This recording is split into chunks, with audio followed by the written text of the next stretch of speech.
Batting fail, bowling flap. ಒಂದು ಕಡೆ ಮ್ಯಾಚ್ನೂ ಗೆಲ್ಲಿಲ್ಲ, ಇನ್ನೊಂದು ಕಡೆ ಮರ್ಯಾದೆನೂ ಉಳಿಲಿಲ್ಲ. ಭಾರತದ ಎದುರು ಪದೇ ಪದೇ ಸೋತು ಸುಣ್ಣವಾಗುವಂಥ ಪಾಕಿಸ್ತಾನ ಏಷ್ಯಾ ಕಪ್ನಲ್ಲಂತೂ ಹೆಜ್ಜೆ ಹೆಜ್ಜೆಗೂ ಶೇಪೌಟ್ ಆಗ್ತಾ ಇದೆ. ಪಾಕಿಸ್ತಾನದ ಇದೇ ದುಸ್ಥಿತಿ ಅಲ್ಲಿನ ಅಭಿಮಾನಿಗಳನ್ನ ಕೆರಳಿಸಿದೆ.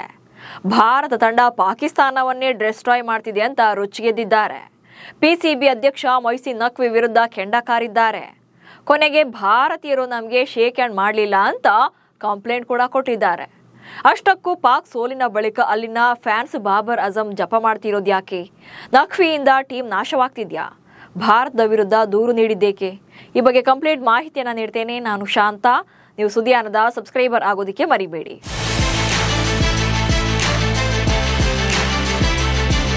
ಭಾರತ ವರ್ಸಸ್ ಪಾಕಿಸ್ತಾನ ನಡುವೆ ಪಂದ್ಯ ಇದ್ದಾಗ ಭಾರತವೇ ಗೆಲ್ಲೋದು, ಪಾಕಿಸ್ತಾನ ಸೋಲೋದು ಹೊಸದೇನೂ ಅಲ್ಲ. ಬಟ್ ಈ ಸಲ ಏಷ್ಯಾ ಕಪ್ನಲ್ಲಿ ಬರೀ ಸೋತಿಲ್ಲ, ಮರ್ಯಾದೆ ಕೂಡ ಕಳ್ಕೊಂಡಿದ್ದಾರೆ. ಟೀಮ್ ಇಂಡಿಯಾ ಆಟಗಾರರ ದಿಟ್ಟ ಹೆಜ್ಜೆ ಇಡೀ ಪಾಕಿಸ್ತಾನದ ಅಹಂಕಾರಕ್ಕೆ ದೊಡ್ಡ ಪೆಟ್ಟು ನೀಡಿದೆ. ಒಂಥರ ಈಗೋ ಹಟ್ ಅಂತಾರಲ್ಲ ಅಂಥದ್ದು. ಅದೇ ಅಸಹಾಯಕತೆ ಈಗ ಸಿಟ್ಟಾಗಿ ಕನ್ವರ್ಟ್ ಆಗಿದೆ. ಪಾಕ್ ಆಟಗಾರರ ವಿರುದ್ಧವೇ ತಿರುಗಿ ಬಿದ್ದಿದ್ದಾರೆ. ಮ್ಯಾಚ್ ಸೋಲು, ಹ್ಯಾಂಡ್ ಶೇಕ್ ಅವಮಾನ ಸಿಡಿದ ಫ್ಯಾನ್ಸ್. ಸೆಪ್ಟೆಂಬರ್ 14ರಂದು ನಡೆದ ಭಾರತ ವಿರುದ್ಧದ ಏಷ್ಯಾ ಕಪ್ ಪಂದ್ಯದಲ್ಲಿ ಪಾಕಿಸ್ತಾನ ತಂಡ ಹೀನಾಯವಾಗಿ ಸೋಲು ಕಂಡಿದೆ. ಸೋಲೋದೇನು ಅವ್ರಿಗೆ ಹೊಸದೇನೂ ಅಲ್ಲ. ಆದರೆ ಕ್ಯಾಪ್ಟನ್ಸ್ ಮೀಟಪ್, ಟಾಸ್, ಮ್ಯಾಚ್ ಮುಗಿದ ಮೇಲೆ ಹ್ಯಾಂಡ್ ಶೇಕ್ ಟೈಮಲ್ಲಿ ಭಾರತೀಯ ಆಟಗಾರರು ಪಾಕ್ ನಾಯಕ ಮತ್ತು ತಂಡವನ್ನು ಕಂಪ್ಲೀಟ್ ಆಗಿ ಇಗ್ನೋರ್ ಮಾಡಿದ್ರು. ಇದನ್ನ ಪಾಕ್ ಅಭಿಮಾನಿಗಳಿಂದ ಅರಗಿಸಿಕೊಳ್ಳೋಕೆ ಸಾಧ್ಯವಾಗ್ತಾ ಇಲ್ಲ. ಸಲ್ಮಾನ್ ಅಲಿ ಅಘಾ ನಾಯಕತ್ವದ ಟೀಮ್ ವಿರುದ್ಧ ಸಿಟ್ಟಾಗಿದ್ದಾರೆ. ನೀವು ಭಾರತದ ಎದುರು ಪಂದ್ಯ ಗೆದ್ದಿದ್ರೆ ಇಂಥ ಪರಿಸ್ಥಿತಿ ಬರ್ತಾ ಇತ್ತಾ? ನಾವೇ ವಿನ್ ಆಗಿದ್ರೆ ಅವರು ಇಷ್ಟೆಲ್ಲ ಅವಮಾನ ಮಾಡೋಕೆ ಸಾಧ್ಯವಾಗ್ತಾ ಇತ್ತಾ ಅಂತ ಪ್ರಶ್ನೆಗಳನ್ನ ಮಾಡ್ತಿದ್ದಾರೆ. ಹಾಗೆ ಬಾಬರ್ ಅಜಂ ಮತ್ತು ಮೊಹಮ್ಮದ್ ರಿಜ್ವಾನ್ ಅಂತ ಸ್ಟಾರ್ ಆಟಗಾರರನ್ನ ಏಷ್ಯಾ ಕಪ್ ತಂಡಕ್ಕೆ ಸೆಲೆಕ್ಟ್ ಮಾಡದೇ ಇರೋದೇ ಆಕ್ರೋಶಕ್ಕೆ ಕಾರಣವಾಗಿದೆ. ಬಾಬರ್ ಅಜಂ ತಂಡದಲ್ಲಿ ಇದ್ರೆ ಪಾಕಿಸ್ತಾನ ತಂಡ ಇಷ್ಟು ಹೀನಾಯವಾಗಿ ಸೋಲ್ತಾ ಇರಲಿಲ್ಲ. T20ನಲ್ಲಿ ಪಾಕಿಸ್ತಾನದ ಪರ ಹೈಯೆಸ್ಟ್ ರನ್ ಸ್ಕೋರರ್ ಆಗಿದ್ದಾರೆ. ಮೊಹಮ್ಮದ್ ರಿಜ್ವಾನ್ ಕೂಡ ಸೆಕೆಂಡ್ ಹೈಯೆಸ್ಟ್ ಸ್ಕೋರರ್. T20ನಲ್ಲಿ ಇಬ್ಬರು ಟಾಪ್ ಸ್ಕೋರ್ ಬ್ಯಾಟರ್ಗಳನ್ನೇ ಬಿಟ್ಟು ಸಲ್ಮಾನ್ ಅಲಿ ಅಘಾನ್ ಅಂತ ಆಟಗಾರನನ್ನ ಕ್ಯಾಪ್ಟನ್ ಮಾಡಿದೆ ಇದಕ್ಕೆಲ್ಲ ಕಾರಣ ಅಂತ ಕಿಡಿಕಾರಿದ್ದಾರೆ. ಇನ್ನು ಪಿಸಿಬಿ ಅಧ್ಯಕ್ಷನಾಗಿರುವಂತಹ ಮೊಯ್ಸಿನ್ ನಖ್ವಿ ವಿರುದ್ಧ ಕೂಡ ಆಕ್ರೋಶ ಹೊರಹಾಕಿದ್ದಾರೆ. ಭಾರತ ತಂಡ ಇವತ್ತು ಪಾಕಿಸ್ತಾನ ತಂಡವನ್ನ ಡಿಸ್ಟ್ರಾಯ್ ಅಂದ್ರೆ ಸರ್ವನಾಶ ಮಾಡೋಕೆ ಮೊಯ್ಸಿನ್ ನಖ್ವಿಯೇ ಮುಖ್ಯ ಕಾರಣ ಅಂತ ತಮ್ಮ ಸಿಟ್ಟನ್ನು ಹೊರಹಾಕಿದ್ದಾರೆ. ಹೀಗೆ ಒಂದಷ್ಟು ಅಭಿಮಾನಿಗಳು ತಮ್ಮದೇ ಮ್ಯಾನೇಜ್ಮೆಂಟ್ ಮೇಲೆ ತಿರುಗಿ ಬಿದ್ದಿದ್ರೆ ಇನ್ನೊಂದಷ್ಟು ಜನ ಭಾರತವನ್ನೇ ಬ್ಲೇಮ್ ಮಾಡ್ತಿದ್ದಾರೆ. ಭಾರತ ಕೈ ಕುಲುಕದೆ ಇದ್ದಿದ್ದಕ್ಕೆ ಪಾಕ್ ಮಾಧ್ಯಮಗಳ ಕೆಂಗಣ್ಣು.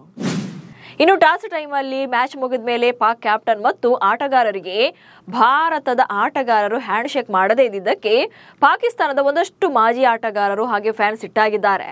ಅಲ್ಲಿನ ಮಾಧ್ಯಮಗಳಲ್ಲಿ ಕುಳಿತು ಆಕ್ರೋಶವನ್ನು ವ್ಯಕ್ತಪಡಿಸಿದ್ದಾರೆ. ಭಾರತಕ್ಕೆ ಕ್ರೀಡಾ ಸ್ಫೂರ್ತಿ ಅಂದ್ರೇನು ಅನ್ನೋದೇ ಗೊತ್ತಿಲ್ಲ.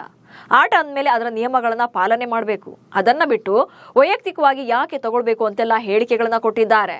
ಹಾಗೆ ಪಾಕ್ ಆಟಗಾರರನ್ನ ಅವಮಾನ ಮಾಡಿದ್ದಾರೆ ಅಂತ ಕಿಡಿಕಾರಿದ್ದಾರೆ. ಇದೀಗ ಟೀಮ್ ಇಂಡಿಯಾ ವಿರುದ್ಧ ದೂರು ಸಲ್ಲಿಕೆ ಕೂಡ ಮಾಡಿದ್ದಾರೆ.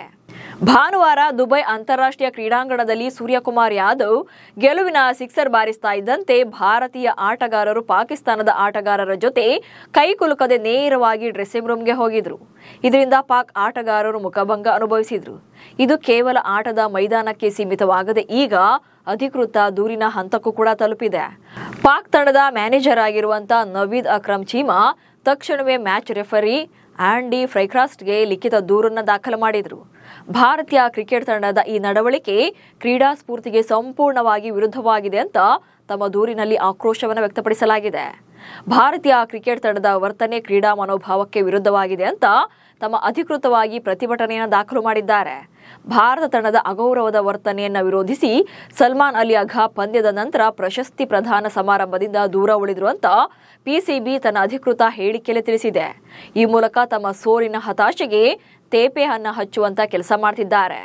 ಒಟ್ನಲ್ಲಿ ಪೆಹಲ್ಗಾಮ್ ಅಟ್ಯಾಕ್ ಬಳಿಕ ಪಾಕಿಸ್ತಾನ ವಿರುದ್ಧದ ಪಂದ್ಯಗಳನ್ನ ಭಾರತ ಆಡೋದೇ ಬೇಡ ಎನ್ನುವಂತ ಆಗ್ರಹ ಜೋರಾಗಿತ್ತು. ಆದರೆ ಇದು ಬಹುರಾಷ್ಟ್ರೀಯ ಪಂದ್ಯಾವಳಿ ಆಗಿರೋದ್ರಿಂದ ಅಷ್ಟು ಈಸಿಯಾಗಿ ಕ್ಯಾನ್ಸಲ್ ಮಾಡೋದು ಕೂಡ ಕಷ್ಟವಾಗುತ್ತೆ. ಹೀಗಾಗಿ ಗೆಲುವಿನ ಮೂಲಕವೇ ಭಾರತೀಯ ಆಟಗಾರರು ರಿವೆಂಜ್ ತೀರಿಸಿಕೊಂಡಿದ್ದಾರೆ. ಸೋತು ಸುಣ್ಣವಾಗಿರುವಂತಹ ಪಾಕಿಸ್ತಾನಕ್ಕೆ ಅಲ್ಲಿನ ಅಭಿಮಾನಿಗಳೇ ಹಿಡಿಶಾಪ ಹಾಕ್ತಿದ್ದಾರೆ. ನಮಸ್ಕಾರ.